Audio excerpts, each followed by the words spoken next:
In 2026, 3CR is celebrating 50 years on air. Coming up is a podcast brought to you by the dedicated and diverse volunteers at 3CR. Just a quick message before you get there. For the month of June, we're asking listeners to donate to the station to help keep us going. We rely on the generous donations of the community to survive. Go to 3cr.org.au/donate and show your support for community-owned and community-run media. Thanks for your support and happy listening.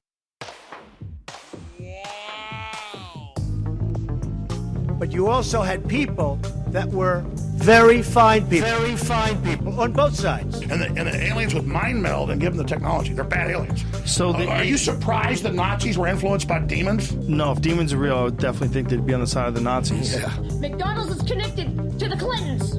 They chop up the bodies and put them into the sausage and hamburgers. People are being cannibalized. Look it up. And I'm watching CNN talk about this as violent white nationalist protests. We have done everything in our power to keep this peaceful, you know? It's Pepe's become kind of a symbol.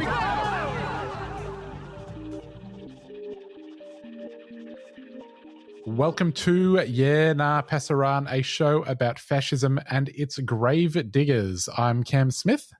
I'm Andy Fleming.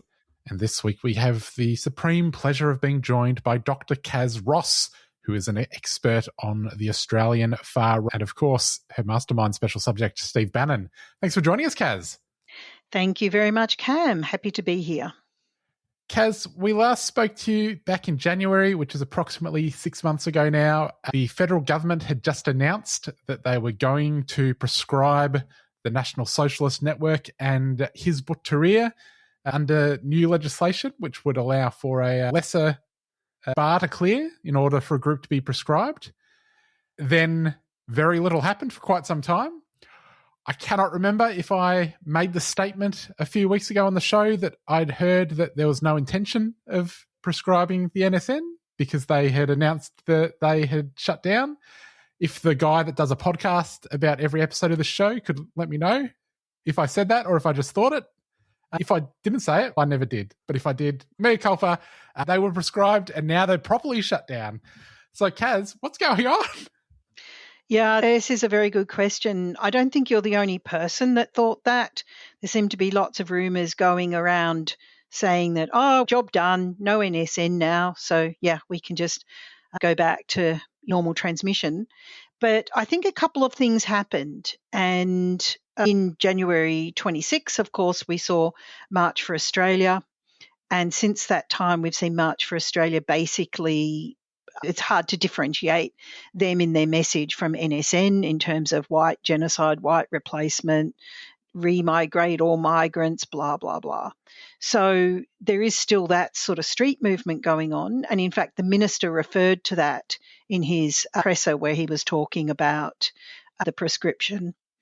But I think the big event is actually the fact that White Australia, NSN rebranded as a political party, sent in their documents on Anzac Day to the Australian Electoral Commission to register as a political party. Now, they had 1,778 signatories. I think it's a big Nazi optics fail. Why didn't they go for 1788? Yeah. They said 1778. I called them out on Twitter. Then now their mouthpiece, the noticer, is calling it 1788. But Saul hasn't got the message, hasn't got the memo. He's calling it 1780. So, yeah, their history is a bit dodgy. But anyway, back to the main point. So they sent in their papers to the AEC and said, we're going to register as a political party. Here's all our terms and conditions. Saul's the boss with Jack Eltis and Jacob Hersant. Of course, we see Jack Eltis. I think he's the secretary, which he's a middle manager kind of guy. So that's a good role for him. So he's the ex-NSN New South Wales leader. So they sent that in. The AEC have said, yeah, that's great, guys, but you can have your White Australia Party, except for one thing, you didn't tell us the names. So when you set up a political party, you have to send in the names of your members and they have to be registered to vote. And so the AEC then goes through and checks them to make sure that you haven't just signed people up at the pub and they've put down a load of rubbish. White Australia, said, no, we didn't send the names in because we're scared that's just a hit list to the government who's then going to prescribe us. And so what happened next was they got prescribed. So I think it's a bit of 5D chess going on here. NSN were in front when they disassembled before the ban came in, before the legislation came in back at the start of the year. So they was ahead. The government looked like they'd lost because they weren't doing anything. Then all of a sudden, wham, they've smashed them. So it's obvious that the White Australia, were planning to do but you couldn't ban the Communist Party in the 1950s. You can't ban the Nazi Party now. That was obviously going to be their main line of argument, which is why they were registering a political party and making it pretty clear it's the same people. So I think it was the fact that they tried to register their party that kicked it off. And, of course, the legislation means that ASIO has to make the call, and if ASIO recommends it, then the minister can act. The minister can't just act, off his own bat. So I'm pretty sure that's what happened. And, of course, now all those 1,778 people are probably having a bit of a panic because now the group White Australia has been prescribed and as an ongoing iteration of the NSN. So Saul has told all members of White Australia to write something about disavowing and I withdraw, and he's told them all to get out of group chats, not hang out with each other, don't go out with each other, don't train together. And then since last week, he's started his appeal to the High Court. And he started that with putting in an injunction to say we need this legislation to not be enacted. We don't want people getting 15 years jail for sharing a Tom Sewell video. So they've gone for an injunction, which will be heard, I think, next week or the week after. And then they're putting in for their High Court appeal, which will be heard later in the year. And they raised substantial money for that, about $150,000. And they have a KC, King's Counsel, to represent them. So it'll be interesting if the hate laws stand up or don't stand up.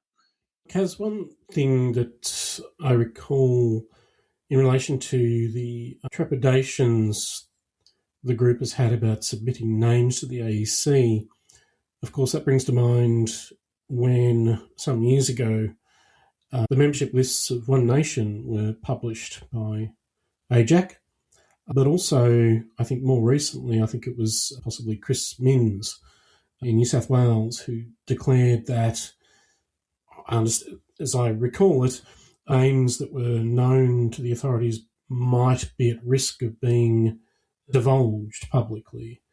So what do you make of, Yeah, look, at those that sorts time, of concerns? Yeah, look, at the time, Chris Minns, the Premier of New South Wales, had his knickers in a knot about Nazis on the steps of Parliament House in Sydney. And he said some pretty intemperate things, which the AEC came out and said the Electoral Commission came out and said there's absolutely no way names would be leaked from us.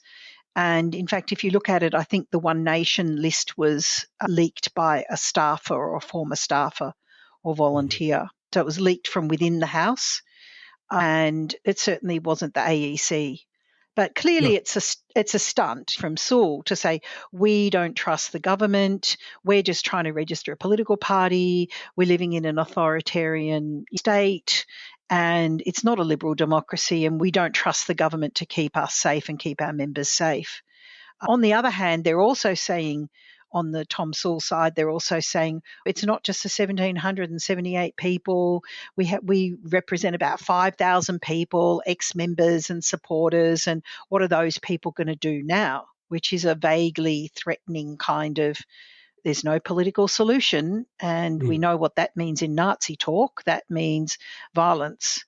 So I've noticed that a few in the wider group, such as the March for Australia crew, some of them have started to talk about the government's about to lose its monopoly on violence. And any group that's prepared could take that up. This is the sort of thing that they're saying. So, not in reference to a potential Chinese invasion, but Yeah, that's right. It sounds a bit accelerationisty, insurrectionisty Jan 6 to me, but who knows with this lot. So, yeah, it's the fact that they've been prescribed, it's great for my world because there's no endless them waffling on for hours and hours about white genocide and all the rest of it. Kaz, you can always read the noticer.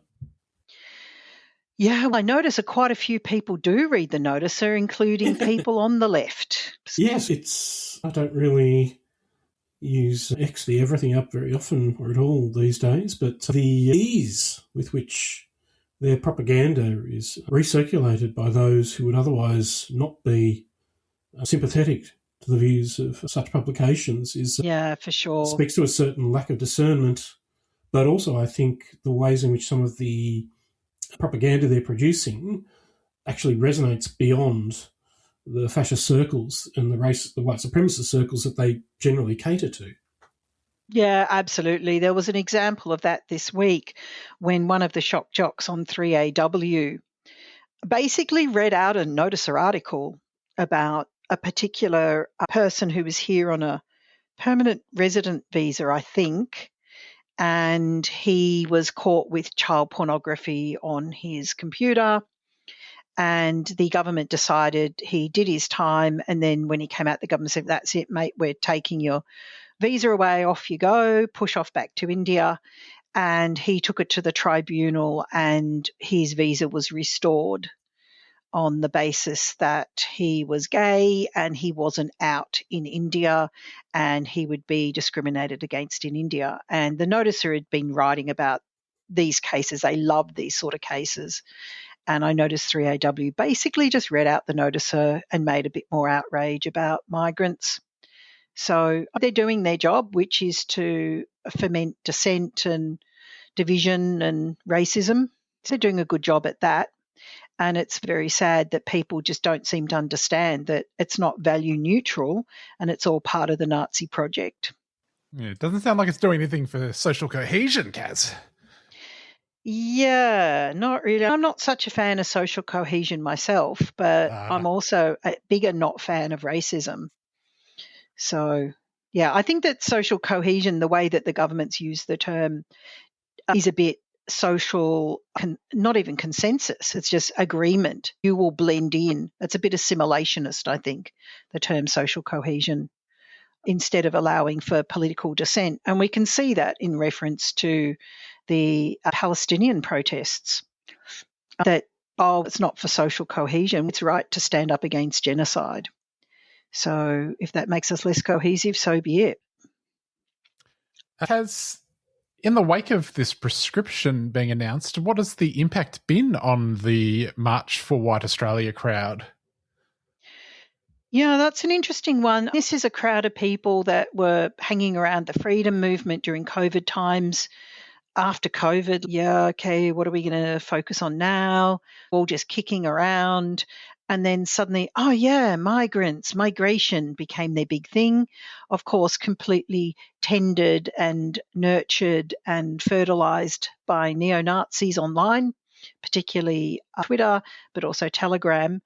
And so since August 31, when they had their first rally for March for Australia, where we saw the hand of NSN, National Socialist Network, in everywhere across the whole event in every state, we see that MFA has just moved closer and closer to the White Australia idea, and they're basically a kind of women's auxiliary of NSN in that way.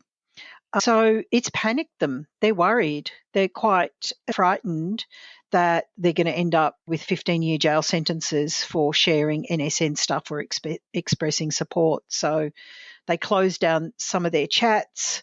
People left in droves. They're just waiting to see how the law pans out. But they basically, I guess we'll talk about this in a bit, but there was a defamation case where one of the Freedom Crew were found to be publishers for having a podcast, and things didn't work out too well for them. So I think the MFA lot are thinking, when we run a Twitter space, we're actually the publisher of that and we don't want to go to jail. So luckily it's quietened them all down. Lots of them have shut up and vanished. But I don't know, they're just like, something bobbing in the toilet that refuses to flush, basically. What a lovely image. That's accurate. That's an accurate image. In relation to that, in terms of I guess on the one hand, there's the concern, perhaps latent threat that's been made by some of the people closely associated with what was the NSN, that should they be prevented from forming a political party and contesting elections and so on, in other words, no political solution, other solutions might present themselves to them. In terms of closing down those spaces, the other concern that's often expressed, which I guess you can address, is when they're open and public and on Twitter Spaces and everything else, it's more possible for their activities to be monitored. Whereas if these spaces close to them, they may continue discussing matters and organising, but in a way that's much more difficult to detect, which presents problems for authorities, but others. What do you think? Do you think that the nature of the legislation and their concerns about being subject to it, and it is quite draconian legislation, I think, will that actually have the effect of closing down this activity, or will it assume more subterranean forms, do you think? Yeah, this is the eternal question, isn't it? I think that what we've seen with NSN, particularly through August 31 anti-migration rally last year, 2025, that they had achieved a breakthrough into a more mainstream audience. And they seem to have been growing exponentially, actually, in the last part of 2025. Yes, I take the point that you want to be able to see them and what they're doing. However, what they were doing was like growing like the worst brain tumor you could ever imagine. And if that growth has been stopped, then I think that's a good thing. At the heart of NSN are a group of people who are fanatics, in my view. And these are the people with that message that you're talking about. Come for my kids. If the government comes for my kids, that's it. There's going to be a shootout or whatever it is. I think that group of hardcore NSN members who've been in it since the beginning, they're not going to change. They're still going to have their views. But by not being online, they're not infecting people like the March for Australia, the My Place mums and dads who are a bit freedom movement, chemtrail, anti-COVID vax crew have been really badly exposed to Nazi ideas. And, oh, yeah, that sounds right. Yeah, remigration. Yeah, send back all the migrants. Yeah, hang the traitors, et cetera, et cetera. So it stops them radicalising others broadly. And they do radicalise a lot of people. You might call them politically naive people. A lot of these people, these March for Australia people, if you said you're a Nazi, they go, no, I don't. I don't have a picture of Hitler. I don't do Hitler salutes and I don't have a swastika, so I'm not a Nazi. But actually what they're saying is exactly the Nazi message. So I think if that's shut down, that's good. They can't spread their contagion to others. And the ones that are accelerationist, no political solution, they're going to be like that, even if they get a political party. So, yeah, I think it's worth it. It's always something to keep an eye on. And I guess that's what the government's new counter-terrorism group is aiming to do. And there's always one nation, right? Yeah, there's one nation. Yeah, who seem to be doing even better. Are they, though? That's what the polling would suggest. I mean, obviously. Yeah. A journalist said to me the other day, how are you going to cope, Kaz, when Barnaby Joyce is the Prime Minister? So, well, that day is never going to come. Ultimately, who are you going to vote for if you're on the right? The Liberal Party are just completely collapsed and hopeless. So, yeah, you're going to vote for One Nation because what else is there? Or you could vote for Free Palestine. That's who. Yes, of course. Perhaps we could discuss this, Kaz. I feel like every election we make a bit of a song and dance on this show and our previous show about, you need to pay attention to who these parties are. But now you really do. because the group ticket voting system in Victoria continues to be completely cooked, but now the dregs of the freedom movement have elected to make some sort of point. I think that they think it really benefits Labor, so they want to make such a hash of it that something has to be done. What's going on with Monica Smith, Avi Yemeni, and group ticket voting, Kaz? Yeah, so they've been complaining about it, as you say. They say this is how Labor's been in power for so long in the state of Victoria, which is not true. But anyway, so they've adopted a strategy which we've seen on the right. I don't know if we have many examples from the left of making a political party, getting your 500 people, because it's only a state, so you don't need the 1,500, 1,700 people like the Nazis did for a federal party. So you get your 500 people, there you go, you're on the ballot. If anybody has never seen a Senate ballot paper, it is like, I don't know how many feet wide with a squillion, billion, trillion different parties on it and people on it. And unless you're going to number every single box below the line, you vote above the line, which means you're ticking for a party. And then there's the ungrouped people, and then there's the grouped. So they get grouped together with like parties. You just tick above the line. They get the votes. They determine where the preferences go. So they're not intending to get elected. They're just tending to capture the preferences and send them to their mates, which will be One Nation. So we've got Monica kicks it off with a Save the Environment party, which is everything that's not saving the environment, quite the opposite, coal and gas and get rid of renewables and all that. And then we've got, Avi's got Free Palestine, which is actually, he says, Free Palestine from Hamas. And I think there's a third one too. Do you remember what that one's called, Cam? I think there's a Muslim votes. Oh, yes, Muslim votes. Muslim votes matter. And it's completely cynical. The Victorian Electoral Commission says there's nothing they can do about it. If the name is misleading, they can only act on names that are offensive or very close to an existing political party. So the question really is, when Monica was asked, how about this Free Palestine party? Is that you? And she said, no, it's not me. That's Avi Yemeni. But all of these parties are registered to the same IP address, which is the same address that all of Monica's other websites and parties and all that are registered to. So all roads are going back to the same IP, which is either Monica or someone who's been running Monica all this whole time. So that's a bit of a question. It's pretty clear that it's a cynical gesture, and they think they are so clever and we're beating the lefties at their own game. There have been moves to change this in Victoria. It's the only state that's got it. Moves to change this for yonks. But now the Victorian Electoral Commission is saying, we've got a state election coming up really soon. If we change the system now, we won't have had time to test that we've got the right system in place, the technical means to do the election, etc. So I guess they're going to get some votes and trick some lefties into voting for One Nation. And that's where we're at. It's disgusting, actually. Our friend of the show, Tom Tanaki, recently had a look at this as well. And I think he found something interesting, which is that they seem to have some just personal beef with Glenn Drury, the preference whisperer, and that this may all just be to upset his apple cart.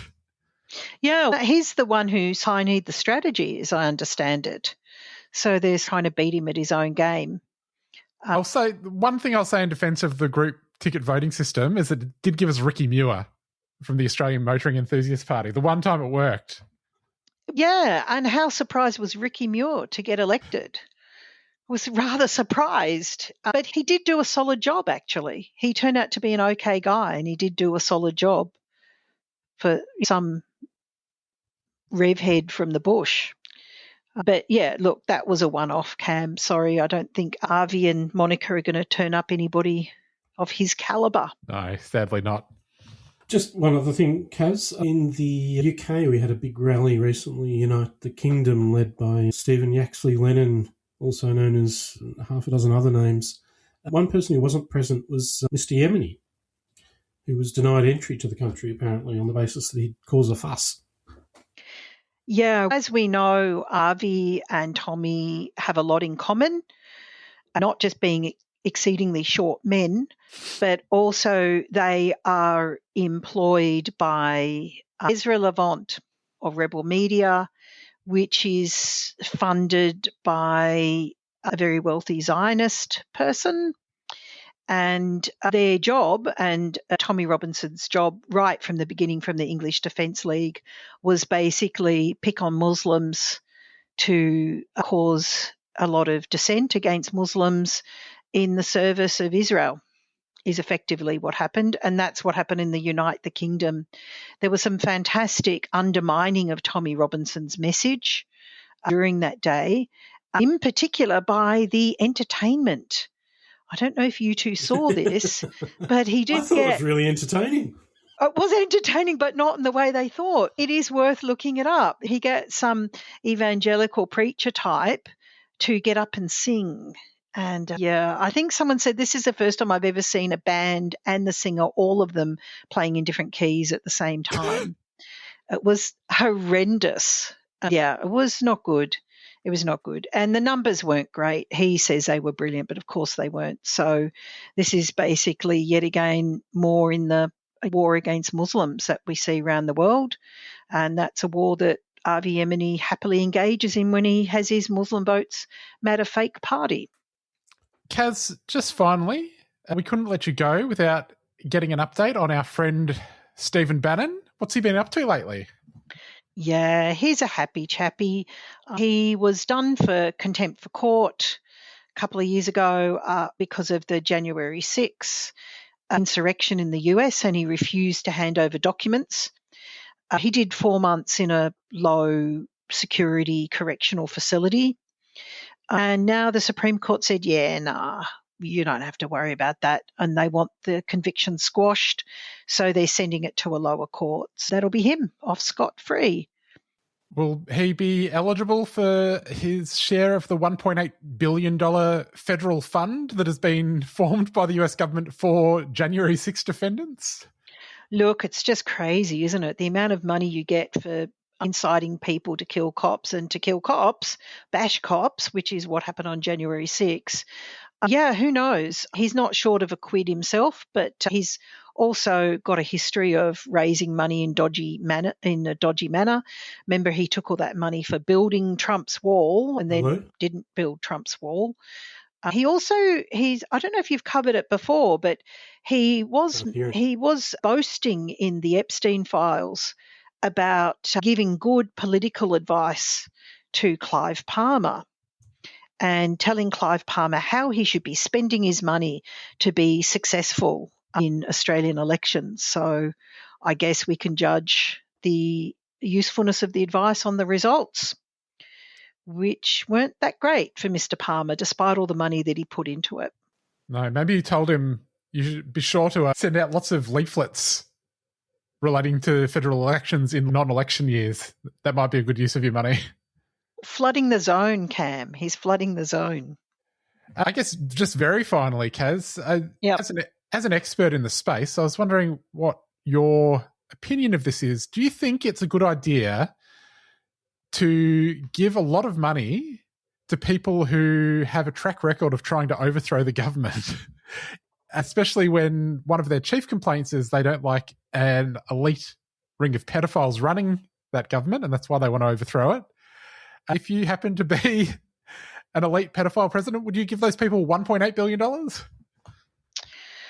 It's a bit muddled, isn't it? Look, don't forget, though, just go back to your QAnon. Remember the 5D chess. Trust the plan. Who knows what the end game will be?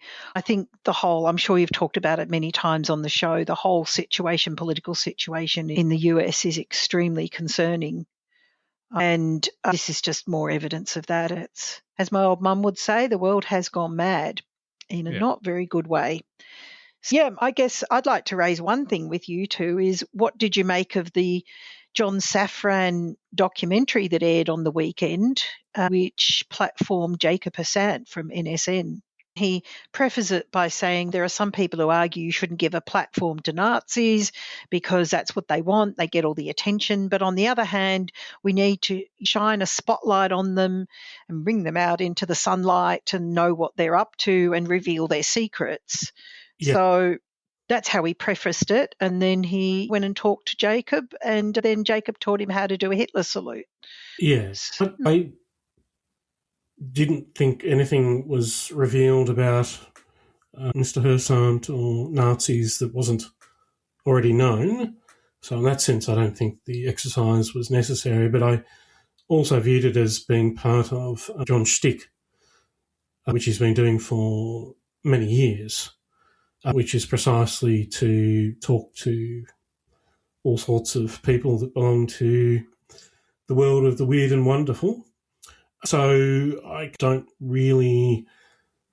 watch it with the view that I was going to learn anything much, so to speak, about either Hersant or Nazis or, I guess, the question of free speech. He did cite, I think the article was published by the ABC, perhaps, but written by Kurt Sengel and another academic whose name escapes me, and was making the point, which I again think was quite legitimate, that media organisations and journalists in particular should think carefully about what it is that they want to present about these individuals and their ideologies on the basis that there's an understanding, and I think it's perfectly sound, that these groups, their agendas are actually facilitated by these appearances, and the nature and content of those appearances is usually considered secondary to the fact that they are, in a sense, given a platform of some sort, and that's publicity, and that's good.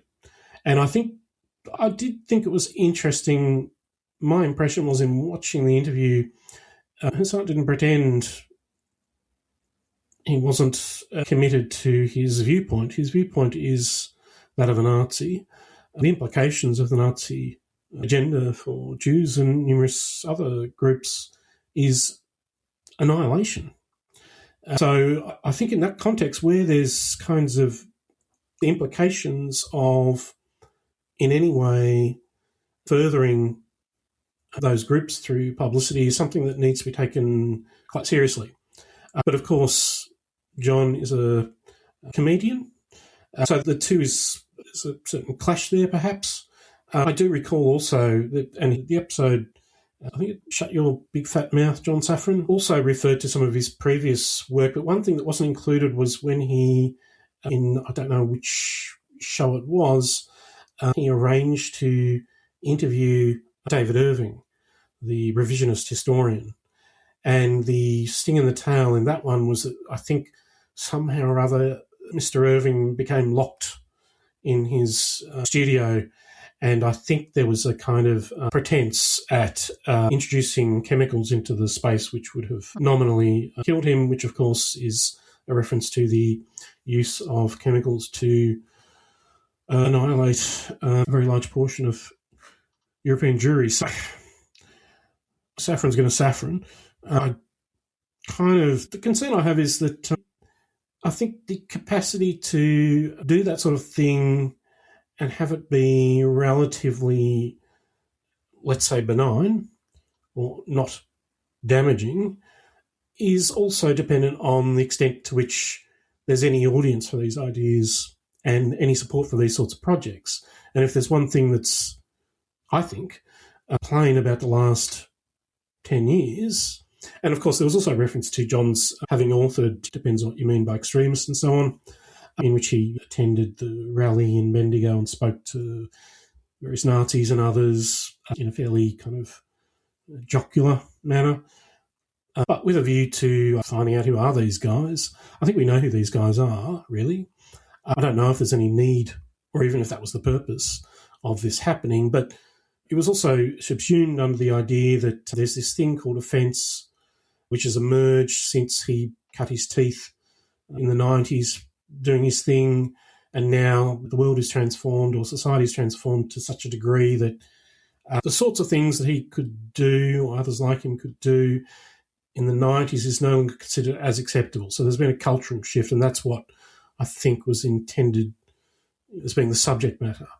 But I think, as I was saying previously, there's certainly a grotesque element to Nazis, and I certainly support the use of humour and ridicule to undermine and subvert their appeal. I think that's a useful thing. But I suppose that if there is grounds for concern over whether or not these sorts of performances aid their project, I think that's become more relevant now. And also, of course, in the context of, we have a Royal Commission into anti-Semitism and social cohesion. Anti-Semitism is understood. If you watch the Commission and listen to the various authorities speak about it, and of course in reference to the shooting in Bondi just 6 months ago, which was one of the things that the Commission is addressing as an example of violent, murderous anti-Semitism. I think in general there is actually in 2026, although I've long held this position anyway, more reason to pay more serious attention to the ways in which these sorts of people are portrayed and done in a way that doesn't, in a sense, lessen the danger that I think those that are inherent to Nazi philosophy. And I think also, based on my viewing of it, John was somewhat uncomfortable doing it. He also displayed a photograph of some of his relatives and explained to, or stated to Mr. Hassant, this is my family, many members of my family, they weren't able to, migrate to Australia and establish themselves. And I'm of the view that Hassant and others are fanatical, as you've previously stated, and it's not their program, and I think the program of the One Australia Party is the more palatable aspect. So the more palatable aspects of their political program is white supremacy and remigration. And if you take those notions seriously, if you embark upon a program of remigration, obviously that can only be performed with tremendous violence against people. And I think also, in my mind, one of the things I've struggled with in communicating seriously about fascism and the threat of the far right to others is many people, I think, are labouring under the misapprehension that fascism is this thing that happened a long time ago and it won't recur. Whereas I think it's always a latent tendency, and especially in a capitalist society, a hierarchical society, a colonial settler state, blah, blah, blah. The idea that these things are simply so horrible they could not possibly recur is a false one. I think that's wrong. And on that basis, I think there's also an obligation of those who take these matters seriously to take that into account in how they go about reporting and otherwise engaging with these sorts of ideas and the people that embody them. I think they're serious.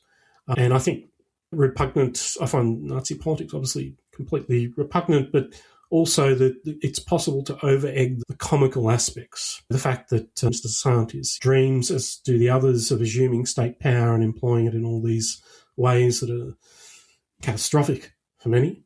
The fact that there's this distance between their current status and what they dream of, their fantasies of white supremacy, that's one thing. But the fact is that those sorts of ideas, even the fact that, as you said, Kaz, in relation to those who've been drawn to March for Australia or March for White Australia, the fact that they're so politically naive, and I think this also applies to One Nation, there are groups of people who are primed for this sort of message. It's not a difficult thing, and I can think of many examples. I won't bother to list them. But there is this kind of latent mass that is being activated. That's the job of these characters. And they'll cheerfully appear on a show that's hosted by a Jewish guy, being a Jewish guy, the kind of guy that they want to, as Hitler did, eradicate. Now, it's not for me to tell anyone else and tell John how to deal with that, but that's the kinds of concerns that immediately spring to mind and I think inform my reading of the situation and to some extent the program. Yeah, look, I think Jacob Hassant owned John Safran in that particular exchange, refusing to shake John Safran's hand. And what Jacob Hassant showed was that he was courageous and staunch. He's unwavering in his beliefs. And because he strongly believes in that fascist future, it's quite convincing. if you didn't really think about it too much or you knew not very much about politics, you go, actually, this guy's really sensible.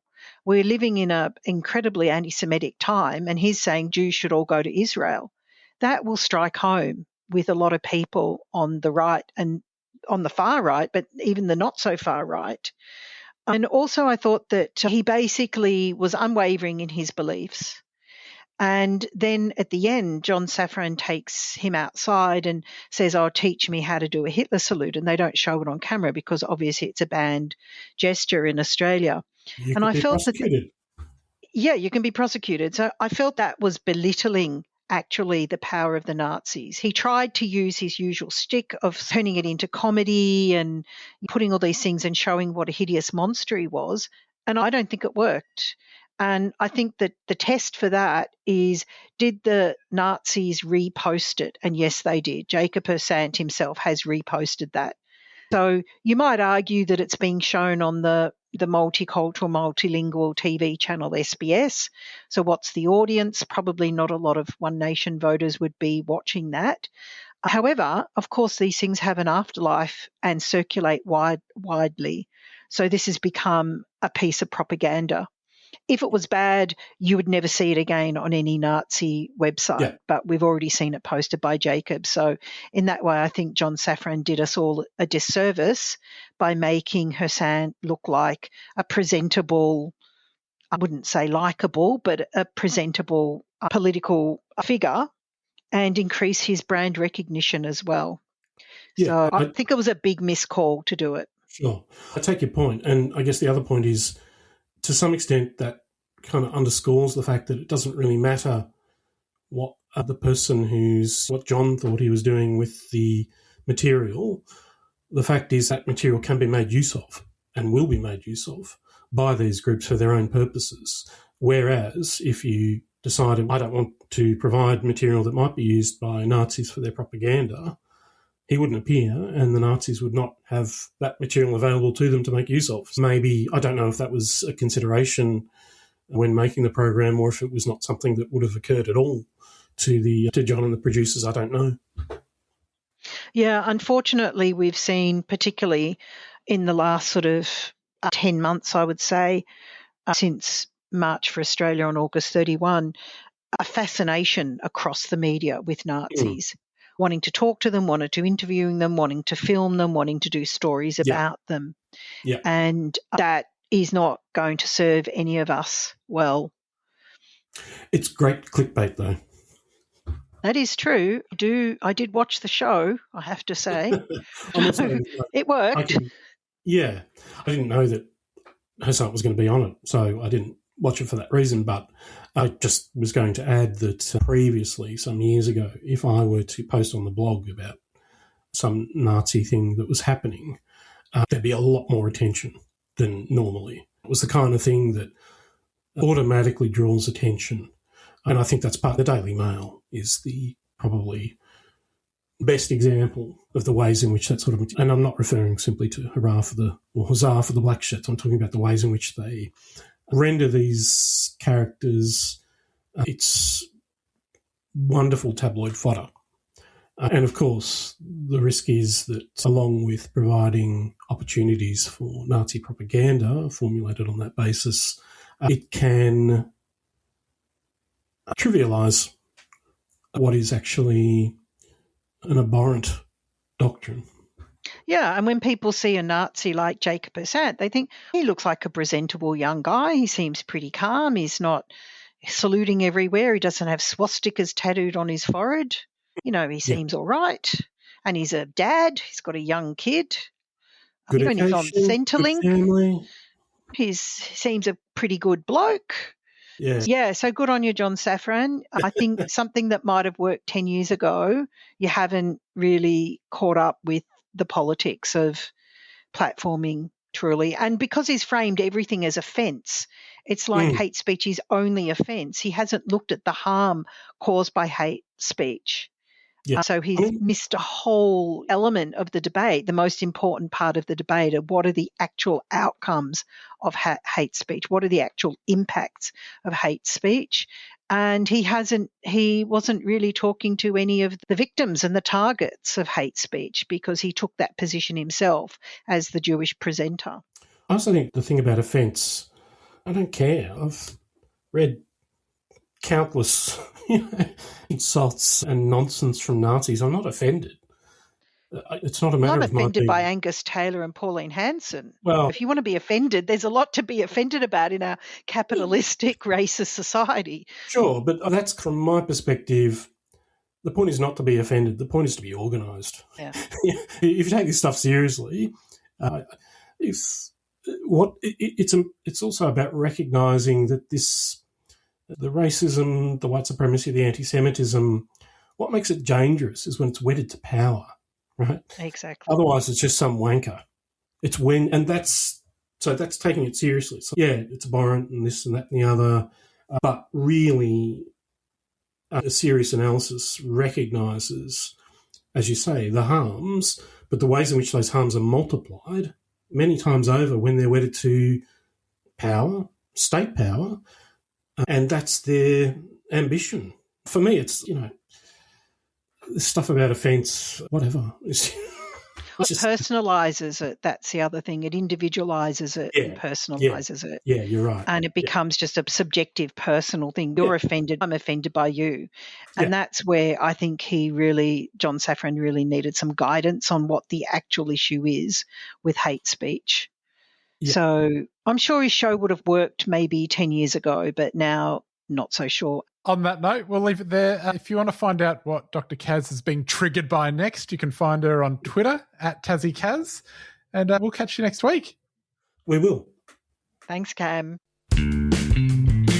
3CR celebrating 50 years. This June we'll be asking for your donations to support 3CR. Your donation during Radiothon keeps the station radical and enables us to give voice to our community for another year. All donations over $2 are tax deductible. To donate, go to 3cr.org.au. Show your support by donating this June. 3CR, celebrating 50 years.